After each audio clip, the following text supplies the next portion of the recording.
Hello. सस्ता है भगत जी। अच्छा ही बहन जी। भगत जी, एक चीज पूछनी थी आपसे। हम्म। भगत जी, क्या बोलते जैसे ना अब मुझे ना तरह तरह के सपने आते हैं, जैसे मतलब हमेशा नहीं, कभी कभार होता है। हम्म। तो ये सपनों का अर्थ कैसे पता लगाए कि इसका मतलब ये है? सपने हमारे जन्म जन्मांतरों की घटनाएं होती हैं बहन जी। नहीं, आज मैंने सुबह सपना देखा कि मतलब मैंने अपनी भाभी को मारा है, मतलब लड़ाई करी है। हाँ, तो इसका मतलब क्या है? इसका मतलब ये है, अगर भगवान की शरण में नहीं होती तो सच में भाभी का मार मार के ढोल बना देती आप, जो आपने स्वप्न में मारा उसको। ये परमात्मा ने इन घटनाओं को टाल दिया। भाभी को मारती, भाभी का भाई आता, पुलिस का मुकदमा होता, तुम जेल में जाती, तुम्हारे बच्चे बर्बाद होते, जगत में तुम्हारी असाई होती। तो ये भगवान ये दिखा रहा है कि नालायकों, मेरी शरण में आने के बाद में परमात्मा क्या कहते हैं, गुप्त रूप में सब काम सार दे, जो भी विपदा आन पड़े। हमारे को मालूम ही नहीं पड़ता, हमारे ऐसे ऐसे काम तो भगवान सार देता है। अच्छा। हाँ, तो ये तरह तरह के मतलब सपने आने का यही मतलब होता है यही उनका? रीजन होता है इनका।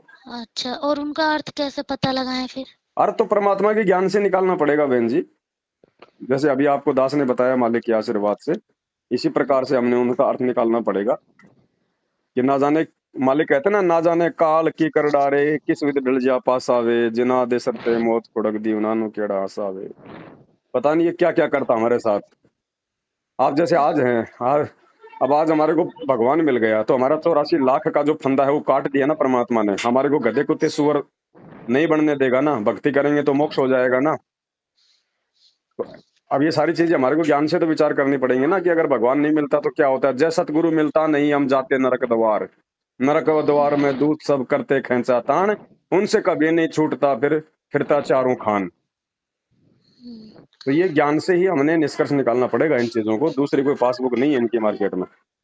भगत जी, एक बात और पूछनी थी। हम्म। जैसे मान लीजिए मेरी बहन है, मेरे को ना थोड़ा सा आप जो बताते हो ना कि मतलब कि निंदा चुगली, तो मेरे को निंदा चुगली में अगर जैसे मान लीजिए कोई बात है ना, हम्म।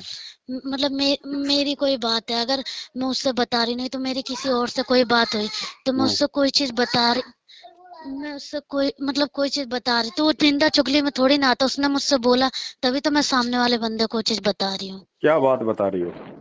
नहीं, जैसे कोई भी बात हो गया, मतलब कि नहीं फलाने ने ऐसे बोला, ढकाने ने ऐसे बोला, तभी तो चुगली में थोड़ी ना आई, उसने मेरे से बोला तभी तो मैं सामने वाले को बोल रही हूँ वो नहीं नहीं चीज। नहीं नहीं, देखो बहन जी, यहाँ तो दुनिया बिना ज्ञान के सब उल्टे कर्म करते हैं। हम किसी के बारे में कहें कि वो ऐसा करता है, वो ऐसा करता है।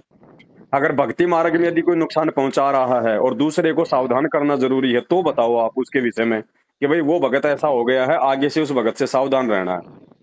ऐसे हर अच्छा। किसी के बारे में नहीं बोलना, वो तो अनुपदेशी है, वो तो पता नहीं क्या क्या बात करेगी, उनके पास तो इसी तरह की बातें हैं। हम उनकी बातों में सहयोग ना करें वरना हम भी दोषी होंगे। नहीं, अगर जैसे मेरे से कोई सामने वाला पूछ रहा है कि वो अच्छा बता क्या कह रही थी, या वो क्या कह नहीं रहा नहीं था उस नहीं नहीं, बार। ये आपने नहीं कहना फिर।